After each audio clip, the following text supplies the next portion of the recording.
going back to the other.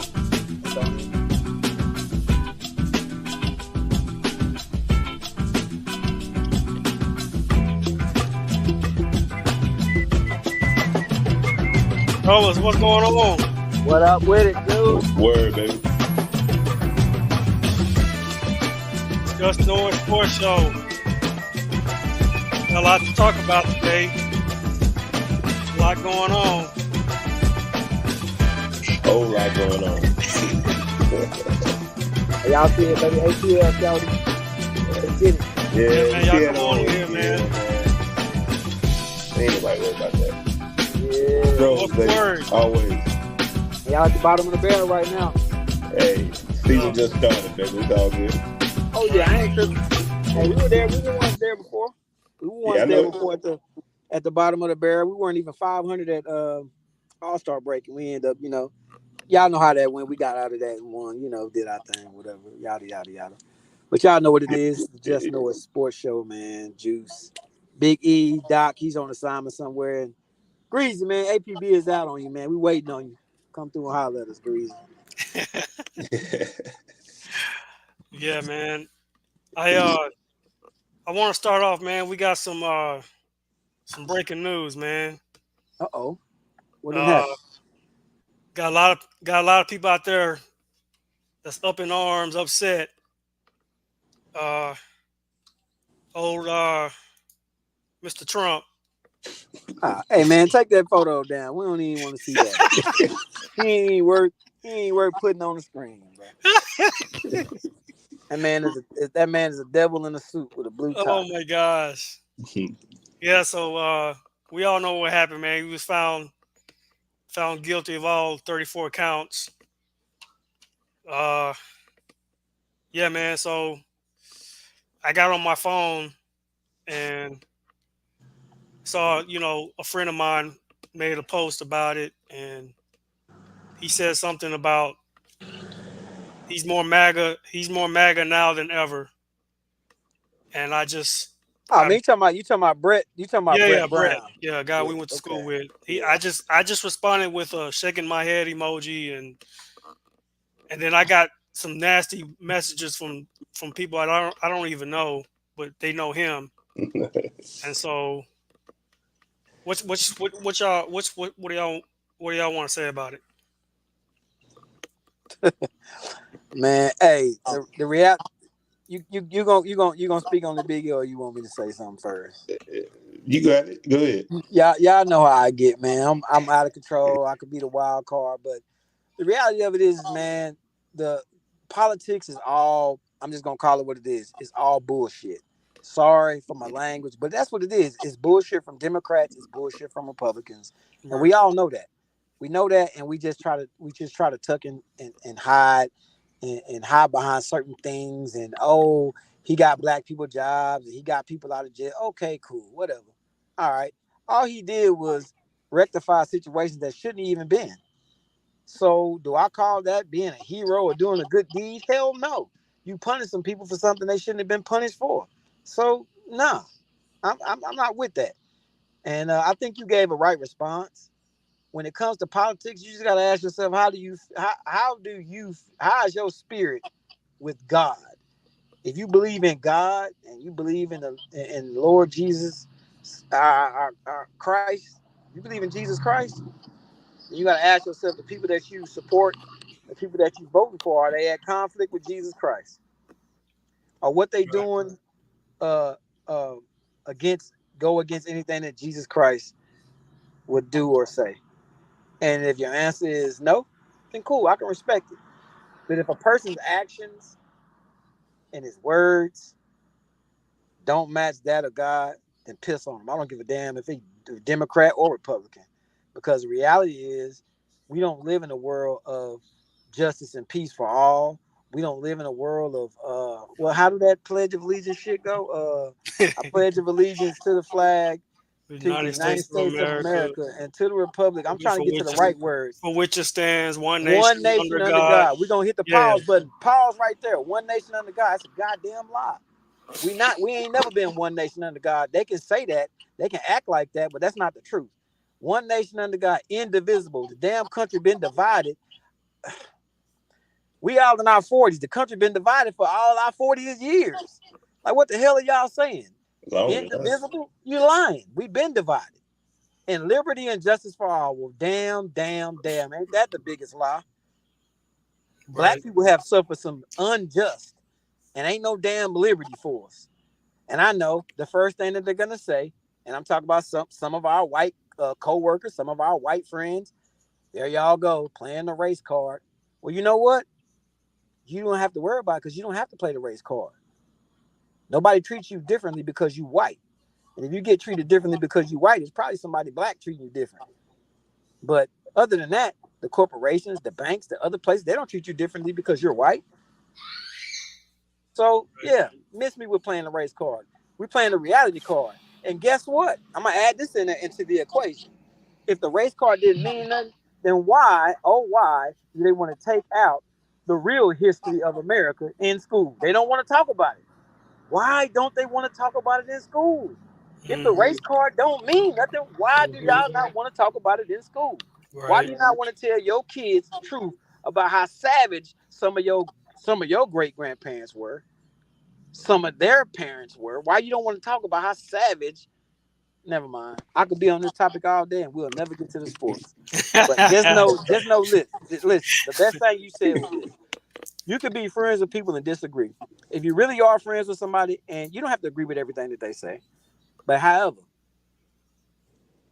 you look at a person and you go, we might not agree on something, but your character and the things that you stand for might make me second guess whether or not we really are friends. Because everybody that call you their friend ain't really your friend. It's just some stuff that we say because it sounds cool or it sounds good to say. Like, you don't have to be my friend. I don't give a damn. I'm gonna be okay.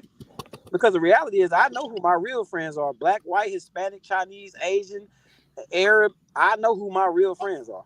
I know who the people that really give a damn about me are. I know who they are, and I'm comfortable with that. So if I lose you as a follower on Facebook or Instagram or wherever the hell I'm at, I don't give a damn. I'm gonna be okay. Don't be mad because the truth hurts.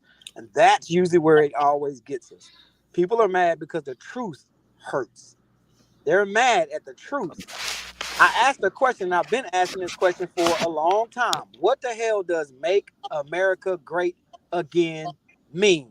All you damn Republicans out there that shout that out loud, what does it mean? See, I can say I'm black and I'm proud. I can tell you what that means. But you can't tell me what MAGA means. What if America's already great? What the hell are we making great? What are we changing? What are we fixing to a Yeah. country that's already so damn great? Right. Tell us what that means. Don't be scared. I'm not gonna be mad at you. I respect you for telling the truth. Tell me you're a racist. Tell me you prejudiced. We all got some prejudice to us, whether we want to admit it or not. But all of Well, us ain't racist. I'll just say this, man. Like, so I guess since 2016, like I've my wife and I have had to kind of distance ourselves from certain people because we figured out um, where their politics leaned, and I mean we even left the church. We even left the church because after the events in Charlottesville, one of our Sunday school teachers was basically siding with the white supremacists and saying that the people that were arguing with them should have just let them be, and that they were in the wrong. And it brought my wife to tears, and I was like, how can a Sunday school teacher say that? Like, Because he don't believe and in God. it was crazy, and we ended up leaving the church after that. But I I've always just tried to understand, why do people that follow Trump, why do they follow him so like, why are they so loyal to this man who doesn't care about them? You got to He follow the doesn't care. money, He doesn't Q. care about. He doesn't care about anybody but himself, and he's shown it over and over and over his whole life. Got to follow the But money. but they still follow him, and it doesn't make any sense to me. And then you have Biden. I know he's had his issues, but at least he's. I don't view him as someone who's hateful or someone who's misogynistic or racist or or anything like that. But I don't know. It's just it's gotten to a point where we can't agree to disagree. Like everybody's got to be on one accord. If you don't believe in what I believe, then I don't want any part of you, a part of your life. And I just think that's just unfortunate for everyone. Hey, can I ask y'all a question?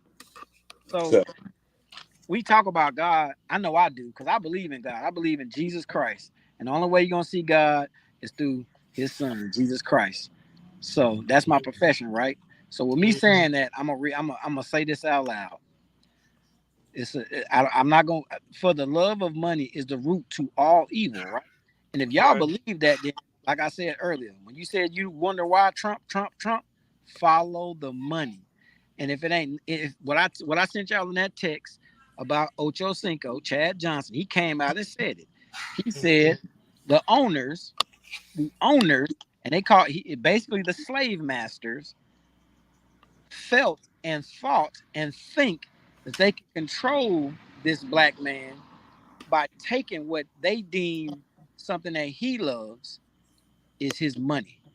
Well, he love his money. Guess what we'll do? We'll take it from him, and he'll get in line.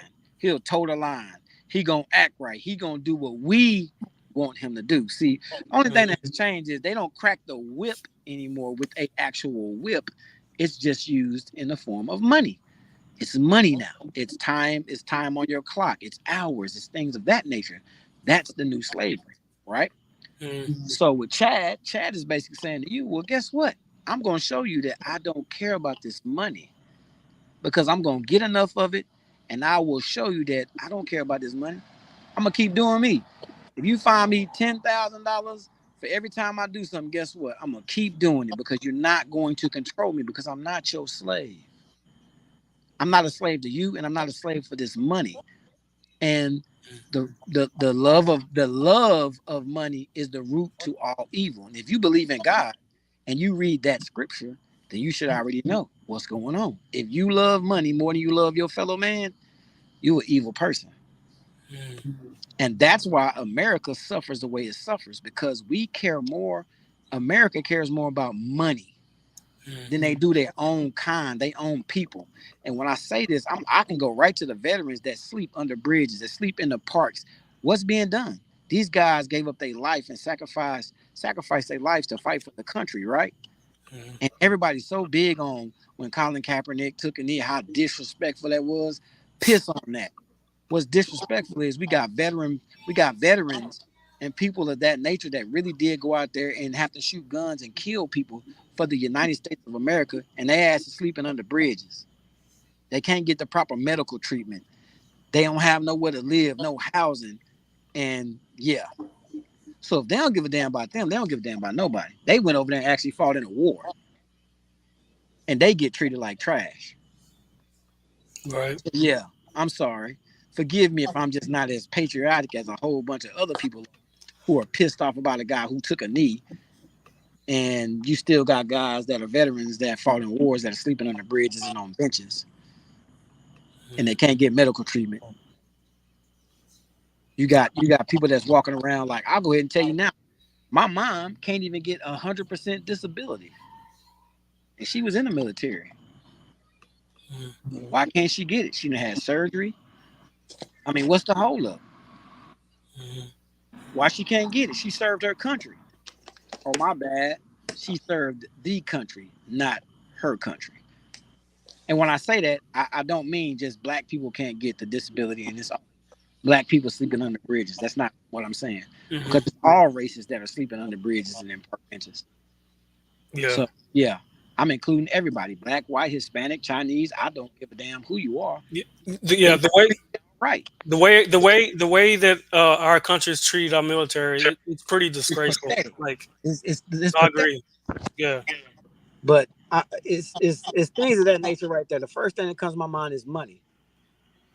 Money.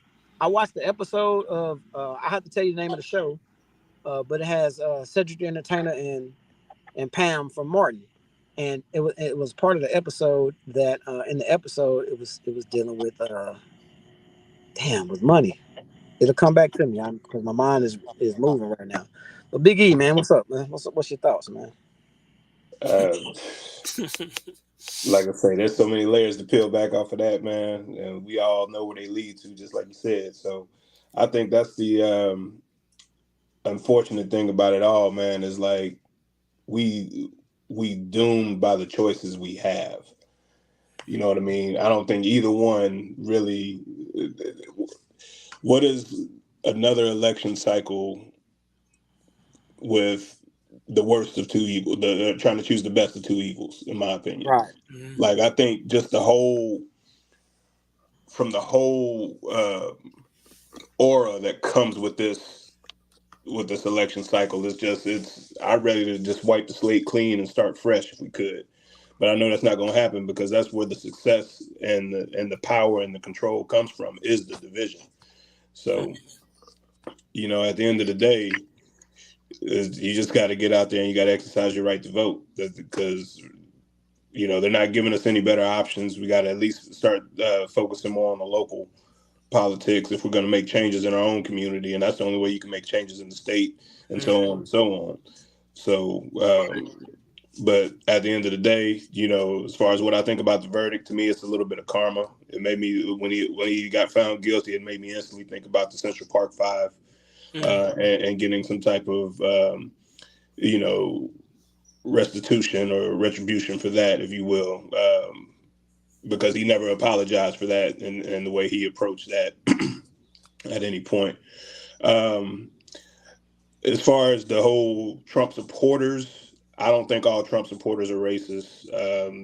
I think what it is, I mean, you do have some that are, of course, but you also have some Democrats that are as well. They Mhm. feel like the fact that they support the same people that black people will support, then that gives them the end or whatever. So there's snakes hidden everywhere in the grass at the end of the day. So you just gotta, develop those relationships with those people who can really that you can connect with, regardless of their race, and see if they're as genuine as they truly will be.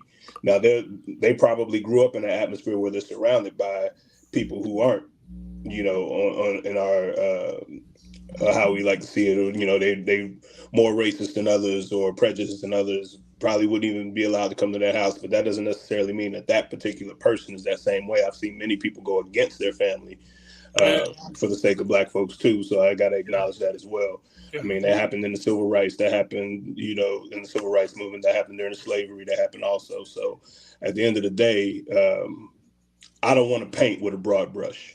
You know what I mean? I think people who make their decisions for who they follow politically doesn't necessarily are indicative of their total views. They're just picking the lesser of two evils in their mind, and whether or not we agree, we can always agree to disagree. I don't, like I say, I don't think either one of them are worthy of being in office, to be honest with you, just because of the division that they brought, and they don't seem to they don't neither one to me seems to have America's best interests, right? And if you want to get to how it's going to impact our people, we've already seen that they're always going to keep kicking the goalposts down the field.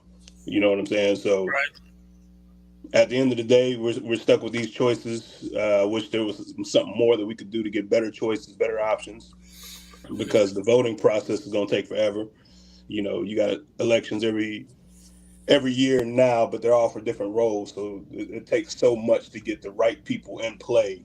And then the two-party system is really the main culprit because that's what breeds division. So I didn't think as about long that. as long as we have that, we're always going to have a tribal football. This is type mentality with it, right?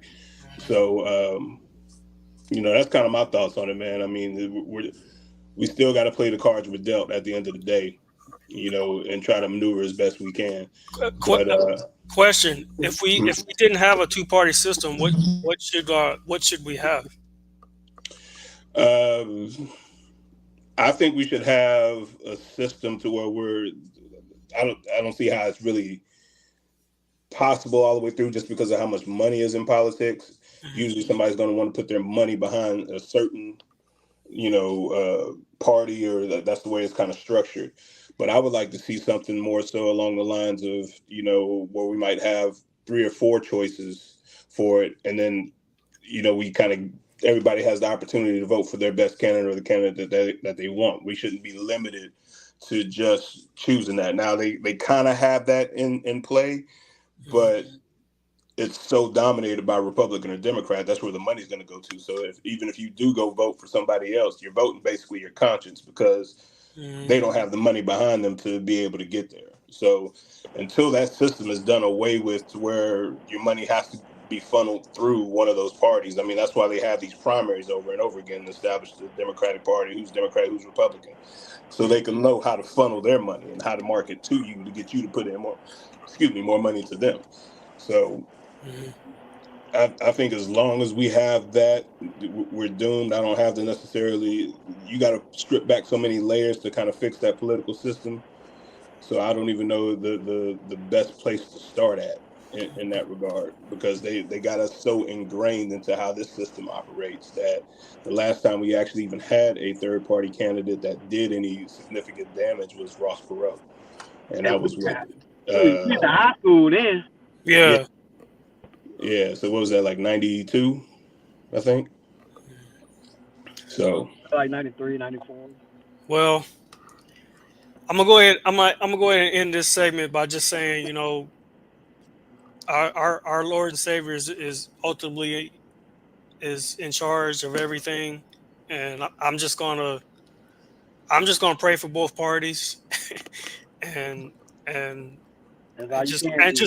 just hope for the best. Um, that's just how I'm gonna approach it. yeah, I'm praying for the people to see through the division that they're trying to keep putting on us. You know what I'm saying? And this is something that I think is mainly influenced from the Republican side, just because of how Trump is and who he is. You know what I mean? I didn't get that impression of Republicans in that manner, as far as this level of tribalism is concerned, where you're storming buildings and doing all of that stuff. I Right. didn't see that coming. But You can't tell them that didn't happen though. They'll so what swear that happened? Trump did. You can't tell them that didn't happen. They'll swear Trump didn't tell them to do that. Yeah. They'll say Antifa did it, or Right. They'll Yeah, blame everybody but him. And the right. reality of it is two things. And I ain't gonna say anything else because I know I really can go. But if Obama had done all the stuff that Trump done, Oh, they would have cremated him. And then yeah, the second thing is, Republicans think, and a lot of other people who vote for Republicans think that if we throw money at a problem, it solves the problem. If we give money out, it solves the problem. It doesn't solve the problem. It just sweeps it under. oh, did we lose him? I think so. All right, man. Enough of the politic talk. Let's get to the NBA. I wanted to preview the NBA Finals that's All right. coming up. So, uh, This is gonna be a good series, man. yeah, man. I was really impressed with how Luka just basically single handedly took the T Wolves out, and that first quarter, Mm-hmm. the dude just couldn't miss, and it looked as if the T Wolves had no answers for him, and then Kyrie took over in the second half. Yeah. I'm really interested in seeing how the matchups are going to look. Is Tatum going to be responsible for Luka, and is Jaylen Brown going to be on Kyrie? I See, I think don't even think it's gonna go there though. you I know he's think going they're to go gonna there. I think they're gonna keep Holiday and White on the Uh, backcourt. You know what I'm saying? So okay, that's the beauty of what Boston does have from a matchup standpoint, right? Is oh they got multiple bodies they can throw at Kyrie and at Luka, okay, okay. at the same time too. You know what I mean? So Eh? that's what's gonna make it a challenge. But you know, there's so much about Dallas that I learned in that Timberwolves series that I like. As far as I, I, I mean, they're the way they penetrate and dish right? It just seems like at a whole different speed, you know. Mhm. And then Kyrie can get to the bucket whenever he wants, you know. Right. Like they just run such a pretty offense, and it's pretty in the sense of it's been a while since I've seen a backcourt that was that balanced. You know Mhm. what I mean? Like it reminds me of like one of my favorite backcourts from back in the day was with the Rockets with Steve Francis and Cuttino Mobley. Now this is on a higher scale of that, but Right. having that ability for the guards to be able to score, uh, get to their spot whenever they want, and Mhm. be able to really dictate how that offense flows. That's what I think Dallas has now. And then I Mhm. think Jason Kidd put enough emphasis on defense to where they're a very good defensive team when they need to be. You know, they're Yeah. not a lockdown defensive team, but they can lock you down and they can run on, they can go on a little Mhm. 15, 20 point run. So the matchups are going to be solid. I like the drama in the matchups as well too, with Porzingis being ex Maverick, couldn't play with Luca. Kyrie once being in Boston, I think all of those are going to make the series pretty exciting. But Okay. it should be a good battle. Yeah, man. I think what separates Kyrie and Luke is that you don't have to run plays for them. Hmm. Like they can get a bucket anytime, Yeah, pretty much every time down the court, and the defense is kind of left scrambling. But yeah. um, and as far as the T Wolves go, man, I gotta say, I'm this dude here, man. This dude here, he's a problem in a bad way. Hmm. Like he makes the dumbest like decisions and plays, like gets into foul trouble when he's got a small dude on him. He doesn't know how to back them down or take advantage of his size. He wants to. I mean, it's good that he can shoot threes. I mean, that's the way the game is now. But at the same time, I think he would have been even more dangerous if he would have been able to take advantage of mismatches, Yeah, and he couldn't do it. yeah. And he needed to stay out of foul trouble. That's the Yeah, main thing. Stay on the yeah, court. yeah. No, I agree with you 100% there. I think he was one of the weaker links for the Timberwolves and why they weren't able to pull off the series. Um, and I'm hoping that this is just a learning experience for him. This is the deepest he's ever been in the playoffs. He can go back and watch this film and see how poorly he played at key spots in the game, how the dumb fouls impacted the game, and why they weren't able to move on to the next round. So I, Right. I haven't totally thrown waved the white flag for Cat. I think Okay. this is a learning experience for him, and if he comes Uh, back better and improves himself from that, then I think all is good. Hey, you took an yeah. L in the Western Conference Finals. It could be way worse than that. You know what I mean? I probably shouldn't be too hard on man because you kind of gotta remember. I mean, I'm sure he was playing with heavy heart. I mean, he lost his mom during COVID, Yeah, and I'm sure that's I don't I would never know what hopefully we'll never know what that feels like. But um, I just feel like he comes across as really emotional, and then when that happens, then he tends to make the dumb mistakes, and it looks like he's trying so hard yeah, when the game should come be easy to him. easy. Yeah, I don't know. That's just what I see from him. But and I think with a player with the hunger and the fire like an ant on his team, yeah, I think they're going to put a huge emphasis to those details in the offseason. You okay, know what I mean? And if it doesn't show improve, by at least by the trade deadline, it might be a move that's made. I don't know, right, but because I think if you pair somebody like an ant with maybe say like a Bam out of Bayou, you know, that, uh, I think that would be. I think that consistency is what they were kind of missing. okay, At that position. So hmm um, yeah, man. I mean, the future is bright for the Timberwolves. Hopefully, they can keep growing. But Dallas was clearly the better team, and that's why they dominated that series. I think. Facts. yeah. Ant Man is gonna be he's gonna be okay. I mean, we s- we're he's only scratching the surface of what he can do. Um, and I mean, I again. So, um, but as far as Boston, um, I still a lot of people probably think that Tatum is the guy, the leader, the best player. But it just seems like when Jalen Brown is on his game, like I feel like he's the better of the two. I don't know what y'all think. Um, what do y'all think? Yo, yo. Um, You hear me? Yeah. I think I still I like Tatum. He's kind of grown on me, but the one thing I dislike is when he's at the one. When he's at the one, man, it's a Okay. wrap.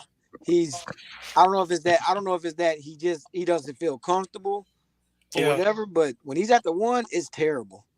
He's terrible when he's Oh, playing the one, and he's streaky. He reminds me of Clay. He's streaky. right. He can be hot, he can be cold, and he could be blazing fire. He could Yeah. be NBA Jams on fire. But Right. I mean, I like him, but I can't root for Boston, bro. I can't even front. I'm not even No, gonna. no.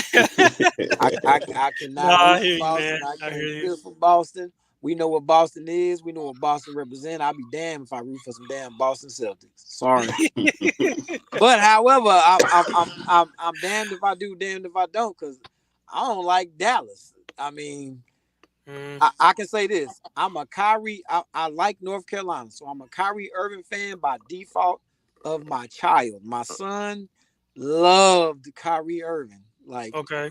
he Okay. really he forced Kyrie Irving on me because like Kyrie pops, Kyrie. I'm like, man, he went to Duke. Piss on Kyrie. Oh, yeah. And he only played 7 games. Man, I'm in the hell with Kyrie Irving. Yet, Right. however, I spent hundreds of dollars buying countless numbers pairs of Kyrie Irvings for my child, so I ended up watching him, and I was like, man, I got to get that dude his props. Like he's like this. If anybody I would compare to Allen Iverson, it would be Kyrie. Okay. I Yeah. think Kyrie's a better shooter. Oh, yeah. Yeah. By Yeah. far. I definitely can Yeah. side with you on that. Yeah. But I'll say this: the one thing that people always miss with AI is his heart, his dog, his he's Mm, Yeah, tenacious, man. Like if I'm going to war and I'm going to war with Allen. The answer is going. I know if we go into a fight, I know he ready to spoil. yeah. He gonna right. get out here and gonna give it all. He can play 1-on-5. He ain't gonna care. Right. When people Hmm. act like he didn't do that. Like, dude, he was a little man out there doing what Jordan would do, what Kobe would do, take over a game. Hmm. You got to worry about nothing. Yeah. And I think that's the one thing people criticize LeBron about for not taking over a game. That's not who No, he is. That's that's not not who who that he guy is. That's not who LeBron is. LeBron Yeah. is more of a Magic Johnson type player, but this ain't got nothing to do with LeBron. Let's get back to what we was talking about. is. Jason Tatum and Brown. I just don't think Boston gonna pull it off. And as bad as I hate for Dallas to win, ugh, I'm cheering for Yeah. Kyrie. I'm gonna have to side with Kyrie, man. I don't Okay. think Yeah. the Boston Celtics don't have anything. They don't have an answer for Kyrie. I And, agree. and Kyrie gonna be on one for that series. Kyrie and Luke. Oh, I think both of them are gonna yeah. be For coming ready to sure. play. You For know, sure. I think both of them. I wouldn't be surprised to see both of them get a 40-point game, same game, where they Mm. drop 80 apiece. For the 80 together. And if Dallas does win, I wonder who do you think they're going to give the MVP to? You know who they gonna give it to. I'm gonna be Listen, honest. you ain't even gotta ask that question, bro. They don't even like Yeah. Kyrie. Yeah. They don't well, like no, Kyrie for what happened in Brooklyn, bro. but here's the Right. thing though. Luca loves Kyrie, right? Luca love him. But hear me out though. Luca loves Kyrie. So if Kyrie balls out this series and he hits a couple of key huge baskets that win games for them, I Yeah. can see Kyrie winning that MVP. They're not Mm. giving it to him. They don't like him. Hey, that'll Period. be the Wait, when you say And they, when you you say know who the they, hell I'm talking about. They don't like him. They don't the same media, the same white media who criticized him in Brooklyn will be the same media that will not give him the MVP. But check this here though. Does his gameplay deserve it? Hell yes. But I can see Dallas making him an emphasis to be what gets him over the hump, to where it's almost undeniable that you may have to give him that MVP. I can see that being what happens. What do we already know about the NBA, man? We had this conversation. Are we scared to have this conversation on live? We can have this conversation now. We can have it. What y'all want to do? Because y'all know I don't give a damn. I'm down with it. But I don't want to put y'all in jeopardy. So we can toe the line if that's what y'all want to do right now. Well, they're already calling Luka the Exactly best player of the world already. And we know damn well he not. Right. Yeah. But why are they calling him that? Why do anybody in their right mind believe that Luka is the best player in the world? Hell no. I can name so many other guys that they played a one-on-one game. Luka gonna get destroyed. But I will say this though, we know it always comes down to who wins the chip, right? Yep. So if he wins the chip, they are gonna call him the best player in the world. Why Kyrie can't be the best player in the world? Well, what I'm saying is Kyrie is gonna have to like basically dominate everything to get it. Why does he have to dominate everything to get it? Then one because year he's already considered the Robin on the team. They've already painted Luka in this spot. But right, because they're pushing a narrative, right? It's a narrative being pushed, right? They don't like Kyrie already. Yeah, they're forced. Kyrie. They're forced to accept Kyrie because the team is winning and Luka is on that team. But one thing that I will say this: normally you don't see people eating their words. Kyrie's had people coming back and taking their words back of what they put on him when he was in Brooklyn. Right. So that could be what is the catalyst for it. If he goes in and you had all of these people who were trying to tell Kyrie that he needed to retire, when he was in Brooklyn, and now he goes in and he dominates the NBA Finals, those same people that were talking bad about him who've already started giving his credit back due, if he dominates and outplays Luka in the finals, I think they would give him that nod. Here's the question. Well, here's the problem though. You said the key word, outplays Luka. So it already tells you he's behind Luka. Why does he have to outplay Luka in order to win it? I was about to say, JaVale McGee, he won a Finals MVP. Was it not JaVale McGee? Iguodala. Yeah. Are y'all telling me that man was that great? He was that much better than Steph Curry that he won the MVP? Well, we know he's smoking crack. That dude's not even gonna be a Hall of Famer. How the hell did he win an MVP? That series, though. Huh? Steph Curry was kind of trash in that series, though. He struggled in that series. He may have struggled, but he still Steph Curry, bro. I did remember. I bet you he put up more points. Making the same argument. He put up more points than Iggy. It's not, but he had like a horrible shooting percentage. I think he was like maybe under 40% for the series. Juice. Yeah. How many terrible shooting percentages did Jordan have? Yeah, because we don't act like Jordan was just some pure shooter because he wasn't. Not many. So wait, what's your argument then? I'm just trying to figure out how in the world did they if they were able to give Iggy the MVP Finals MVP, that means Kyrie Irving should be able to get the Finals MVP. He should not have to go out there. I don't feel like Kyrie should have to go out there and outplay Luka on anything. If they don't have Kyrie, they won't be in the position they're in right now. Which is one of the reasons why I think he's in consideration for the MVP, because they wouldn't be there without Kyrie. Luka's been there. And what have they done with him? They've gotten to one Western Conference Finals, and that was when they had Jalen Brunson. That's so it. It shows that he needs that number two, but everybody needs a number two to get it done. That's true. No, everybody but Dre, I hear what you're saying though, man. Because, I mean, well, I was watching Get Up, and I mean, even the questions they ask about Kyrie, like why is he so happy? Why is he acting, why is he acting this way? He seems like he's, in a better headspace after what happened in Brooklyn and Boston. So like they're even shocked by what they're seeing. They're And still so holding it against him, bro. That's no, still I know what you why is it I still know, that's coming what up I now? mean. Huh? Why are we still talking about Boston and Brooklyn? Yeah. Because they're trying Yeah. to find a way to To not discredit. give it to They're him. trying to Yeah, find no. something. I Yeah, I don't hear what you're know. saying. I hear what you're It can saying. go. What I'm saying is, I think it can go either way. If he goes out there and he outplays Luca, then they're going to give him his flowers. He didn't redeem himself from a bad Brooklyn situation, from a bad Boston situation. He left LeBron when that could have been a dynasty right there. And now Mhm. he's finally made his way back to a chip. And he took who people are trying to arguably say is one of the best players in the NBA right now to the finals, and they win. Okay, Right. I So will say he can rewrite that script. Luka is he's one of the, I will give him that. He's one of the best players in the NBA. But here's the only problem I have with what you just said. I don't think I don't think what happened in Brooklyn was a bad thing. I think what happened in Brooklyn was Kyrie saying, I'm taking a stand and this is where I'm standing at. Respect it because I don't care. And they don't like that. It goes back to Mhm. Chad Johnson.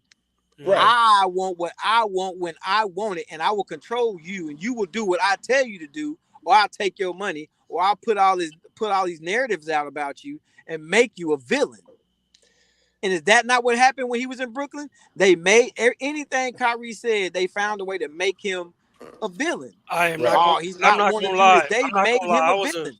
I was a critic, and I didn't like what he was doing. We, So we See? all were we all were critics of it to a certain extent because we So oh, why felt didn't you like like what he was doing though? I He did didn't I not want didn't to. no. I'm not saying I didn't like what he was doing. As No, far as him Juice making a said that. personal, huh? Juice Oh, said he didn't I like what he was said doing. I didn't Why? What because did he do that was so wrong? He made a choice. He made a personal choice for himself to say, "Hey, this is what I'm going to do because of what's going on." to me, I feel like he was only thinking about himself and not thinking about his team.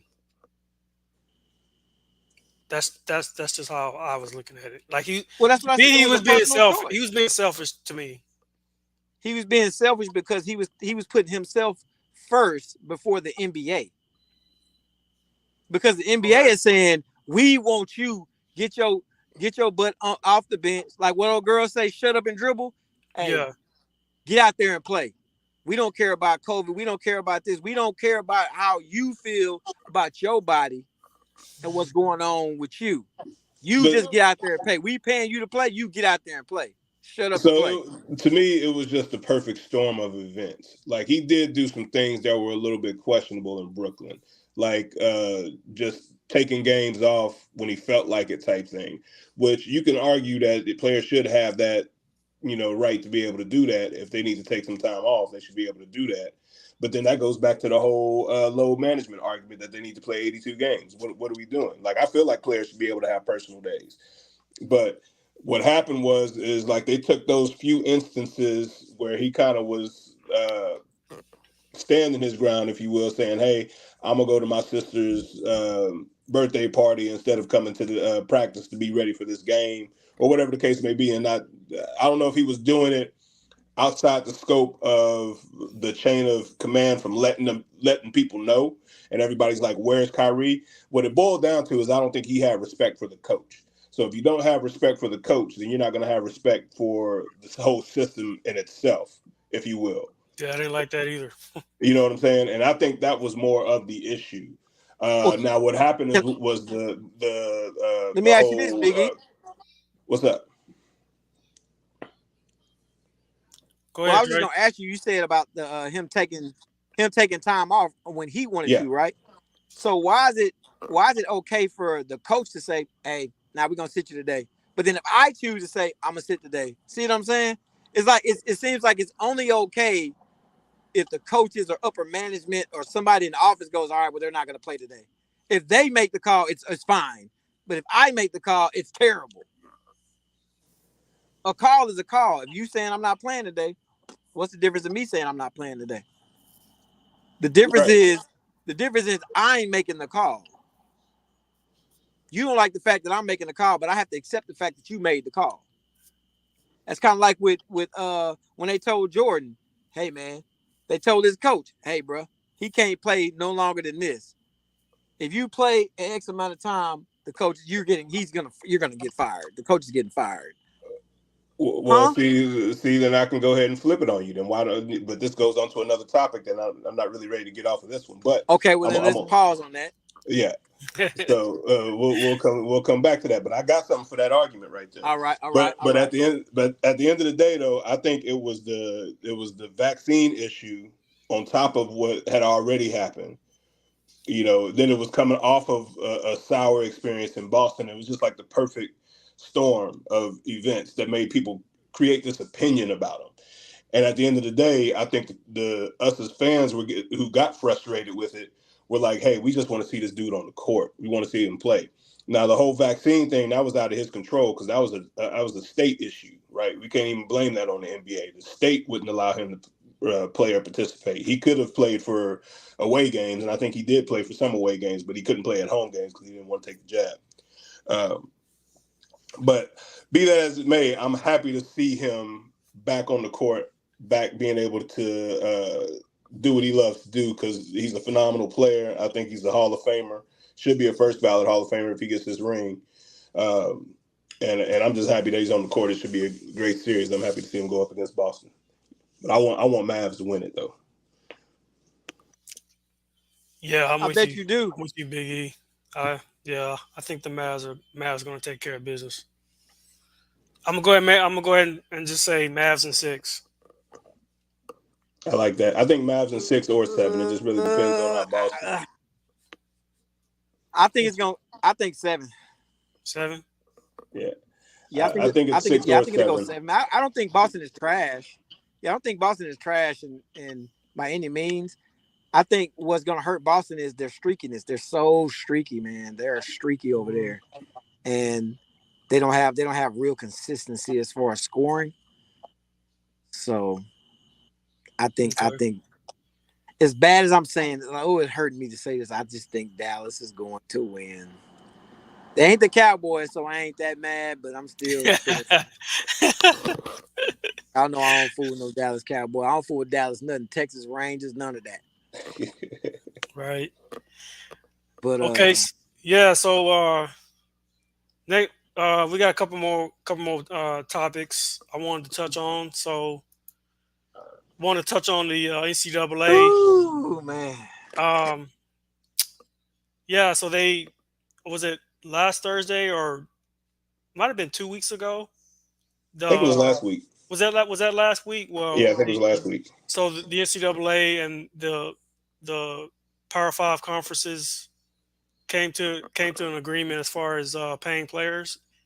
I remember me and you, Biggie, were talking about it. You seem to be more, I guess, more knowledgeable of the whole thing. Like what's the details. Do you remember what you said, or can you explain the process of the agreement? Well, I haven't read the full agreement as of yet, but in a nutshell, what it was about is it was the if you remember the suit from Ed O'Bannon Okay, yeah, several years ago about the name, yeah, image, and likeness suit. This right, is kind of the resolution to that. So basically, it's stating that colleges can now pay players based off of whatever revenue is generated up to, I think is it 20 million or something like that. okay, They can share that revenue with the athletes now through their name, image, and likeness. So this is going to benefit, for example, like let's say jersey sales or something like that. So if a specific number for a player is selling, that player can now receive a percentage of that from the university, okay, and things of that nature. So it's actually a win for athletes. I feel, I think these colleges have been making billions and billions and billions of dollars off the back of athletes who are now no longer guaranteed a 4-year scholarship. They're on these 1-year renewals to where they can erase your scholarship, if you will, at any given moment. You know what I mean? If you get injured, you're not guaranteed to have a spot next year. Hey, Big E, is that in the letter of the law right now? Because what I want to tell you is a lot of people didn't realize that they've been doing basically 1-year contracts with these athletes forever. You had to always renew your contract. That's just never been spoken of publicly, and I know that for a fact. What you're seeing is less universities honoring that though. Like you used to could if a player got injured or whatever the case may be, they would stick it out. But with I think the flexibility of the transfer portal has kind of helped ease some of that the issues that could have arisen from that, because now players are able to transfer a little bit easier than say they were before. Right. But at the end of the day, it's been in play for several years now. I mean, I think it was different back when we were in school, but since then it's always been on that 1-year renewal type scenario to where they could No, when we were in school, it's always been on a renewal thing. The thing is, you couldn't take a person's scholarship for bad play.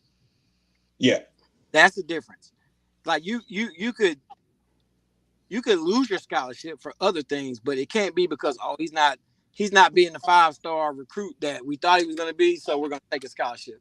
You can't lose. You couldn't lose a scholarship that way. Well, but however, with the new portal thing, I think it has made it easier to lose scholarships, or so to speak, take them away, or however you want to do it. But there is a fine line that the universities have to walk, and I don't know. I'm definitely in agreement with the players getting money.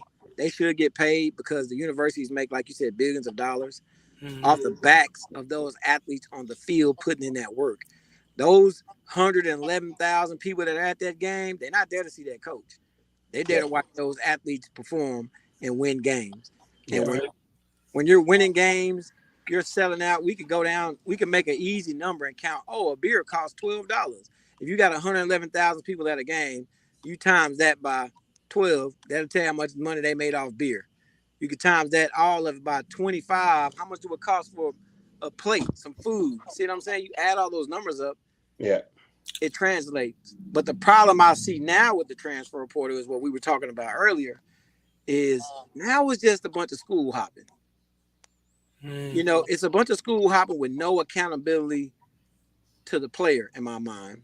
Because I can say, hey, I'm at Florida State, and the coach pissed me off. Man, the hell with y'all. I'm finna go to Michigan. I'm finna just hop up and go to Michigan. And then I hop and go to Michigan, with no problem, cool. Then I get over there, somebody pissed me off. Oh, man, you know what? I'm out. Man, I'm gonna go to Texas. So now I'm just going from school to school to school with zero accountability. And I don't think that's cool, man. Like at some point, if they don't get control of it, there has to be some kind of format, is what I'm really trying to say. What's your fix? I kind of feel like they need to do something with how they do in college football. Like you can't be a freshman and enter the draft. It's not going to happen, right? Mm-hmm. You're not getting in. We saw that with Maurice Claret. So there needs to be like a 2 transfer minimum of some sort.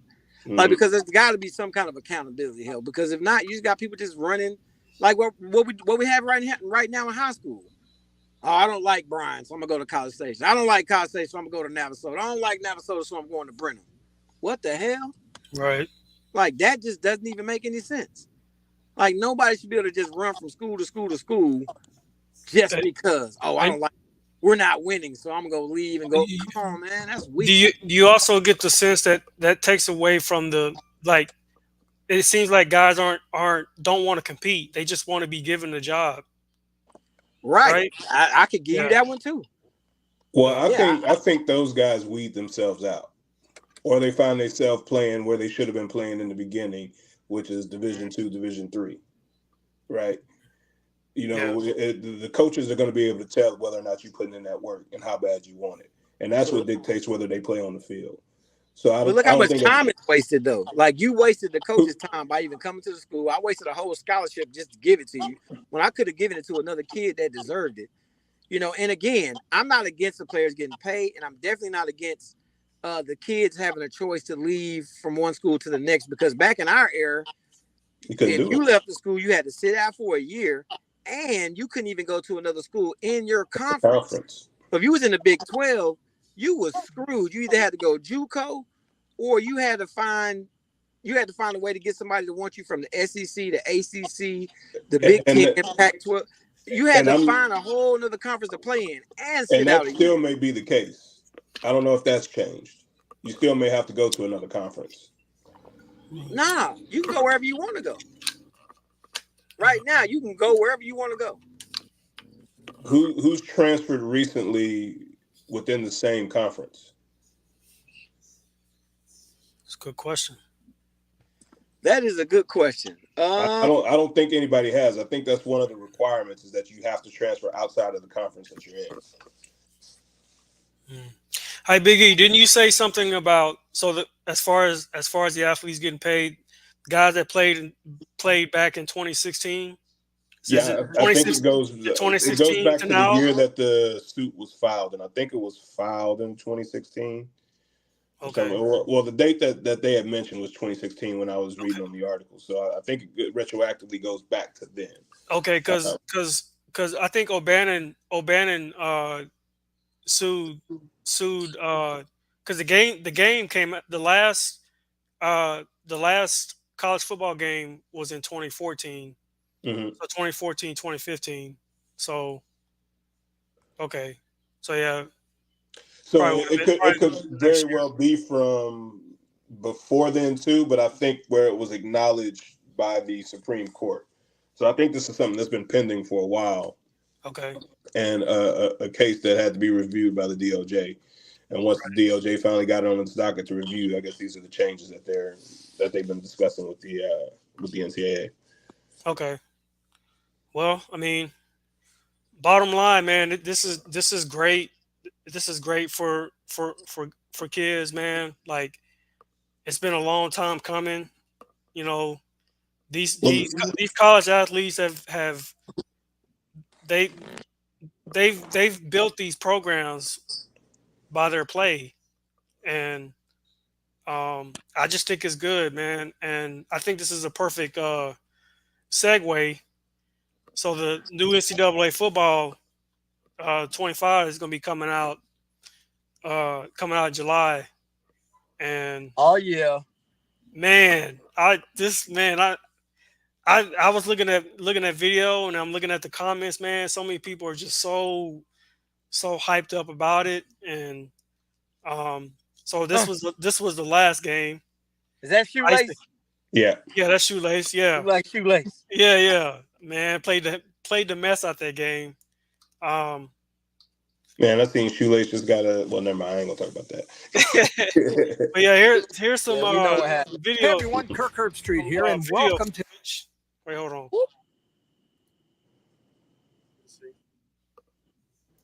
Hey everyone, Kirk Herbstreit here, and welcome to the official EA Sports College Football 25 Gameplay Deep Dive. Today's focus is on the exciting new Campus IQ Biggie, did you ever play this feature game? set, which includes Yeah, the new wear and tear system, player abilities, home field advantage, unique playbooks, and a host of new mechanics that deliver the explosive, fast-paced gameplay unique to college football. Let's get into it.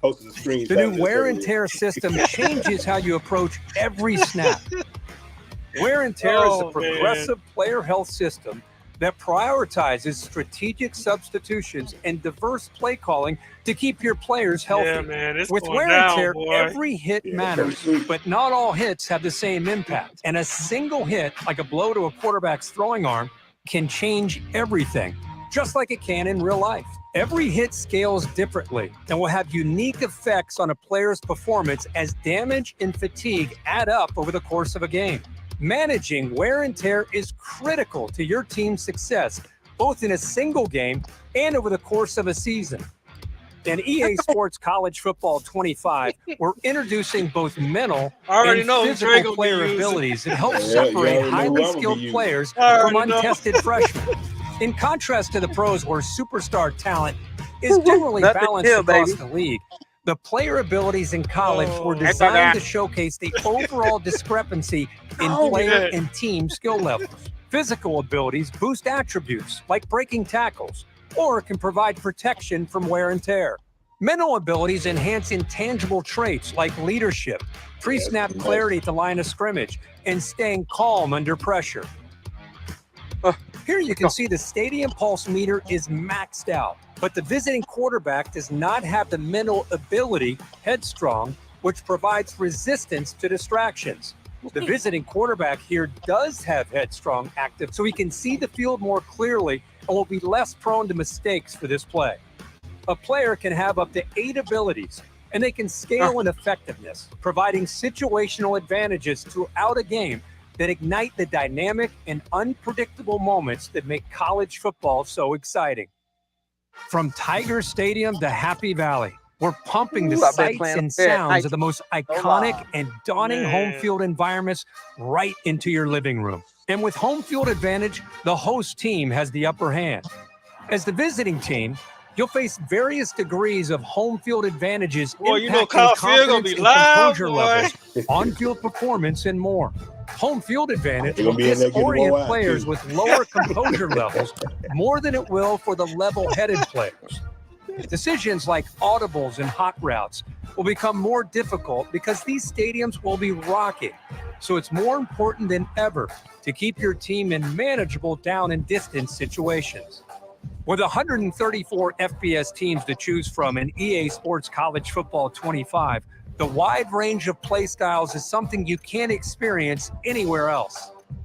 From wide splits in Oklahoma, to the triple option at Air Force, to Michigan's dominant ground game, the playbook variety makes for unique matchups every game. Fake out your rivals with new user reverse handoffs, explore the new option game, and other new trick plays. With more teams throwing the ball all over the field, College Football 25's revamped passing mechanic adds control and variation to every dropback. To expand player variation at quarterback, we focused on tuning situational throws and an array of new trajectories that will provide more passing control with a timed button press. Other new gameplay mechanics will give you more control before and after the snap. Adjust the length of your primary route with custom stems. Switch players directionally with the new switch stick for post-snap control. Master the new kicking meter and call a number of new hot routes at the line. For more on gameplay and playbooks, check out the Campus Huddle blog. Subscribe today to get the latest EA Sports College Football 25 news. To make it game day every day this man. That's what's up. Yeah. Childhood game right there, boy. It is going down, man. Mm-hmm. Golly. I'm going to have to upgrade, though. I'm going to have to upgrade consoles because it won't come out on Xbox One. What's it coming out on? It's gonna be on the latest version, Xbox Series X or Series S. Oh, gotcha. Come on back to PS5, baby. Yeah, no. Xbox trash. Man. So, but yeah, man. This was a great show, guys. Yes, sir. Always good getting on with y'all, man. Yeah, man. So, yeah, man, this is Just Noise Sports Show. Catch us every Friday night, 8 p.m. Depending on what's going on. Sometimes our schedule is kind of all over the place, but we're trying to be consistent. But yeah, man, I appreciate you guys always, willing to get on. Shout out to Doc. Greasy, I don't know where Greasy at. Greasy taking a nap, man. Coach Herb, man, appreciate it, man. You always keep it real. Always. Right. Big E, man, appreciate you, man. Yes, sir. You got it, baby. This Juice, man. Y'all take it easy.